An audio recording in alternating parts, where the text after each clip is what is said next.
कोई जरूरत नहीं पुलिस को मेरे दरवाजे पर बुलाने की। मगर बड़े भैया ये रवि, मैं अभी तक मरा नहीं हूं। घर की छोटी मोटी उलझने मैं खुद सुलझा सकता हूं। साहब जी ने डांटी है, अभी का भी डांटी है। अरे छोटी मालकिन के गहने चोरी हो गए और ये लोग हम पर शक कर रहे हैं। ये लोग सोच रहे हैं कि वो गहने हम कहीं बेचा है।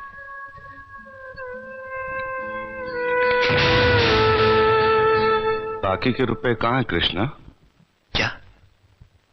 क्या पूछा आपने साहब जी? मैं पूछ रहा हूं कि बाकी के रुपए कहां हैं? ये आप पूछ रहे हैं साहब जी अपने कृष्णा से?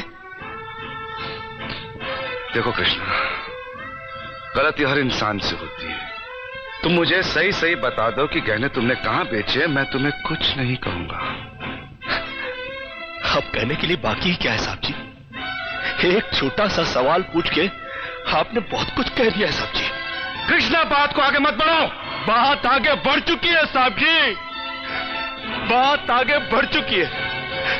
अब तो आप पुलिस को ही बुलाइए। वो जब हमें कुत्ते की तरह मार मार के हमसे पूछेगी ना, अब तो हम तभी बताएंगे कि हम गहने कहां बेच कर आए साहब जी। मत कहो मुझे साहब जी। इसी साहब जी की इज्जत आज तुमने मिट्टी में मिला दी। क्या कुछ नहीं किया था मैंने तुम्हारे लिए, उसका मुझे तुमने ये बतला दिया। अरे भैया ये क्या? अरे हट जाओ ज्योति। जिस दिन मेरी फैक्ट्री जलकर राख हो गई थी और मैं बर्बाद हो गया था, मुझे उतना दुख नहीं हुआ था कृष्णा जितना आज हुआ जब तुमने इस घर में चोरी की है। साहब जी,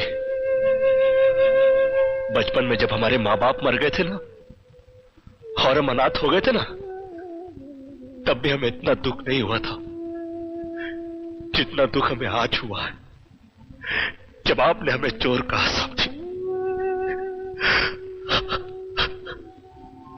आपने हमें चोर कैसे कहा साहब जी? और ज्यादा सफाई देने की जरूरत नहीं है। दूर हो जा, मेरी नजरों से दूर हो जा। निकल जा इस घर से। अरे इस घर से ही क्या, इस गांव को ही छोड़कर चले जाएंगे। अरे मुझ जनात का क्या है, काट लेंगे अपनी जिंदगी कहीं भी। इतने साल इस घर में बेफिक्री से ये समझकर काट लिए कि साहब जी का हाथ है हमारे सर पर। हमको क्या है परवाह किसी बात की, मगर नहीं, अब हम जान गए कि इस दुनिया में अनाथ का कोई नहीं होता। हम जा रहे हैं साहब जी और इस घर में कभी नहीं आएंगे। अभी निकल जा। दोबारा इस घर की दहलीज में कदम भी रखा तो मेरा मरा हुआ मुंह देखेगा तू। अरे नहीं नहीं नहीं, मुझ नौकर के लिए अपने दिल को दुख देने की कोई जरूरत नहीं।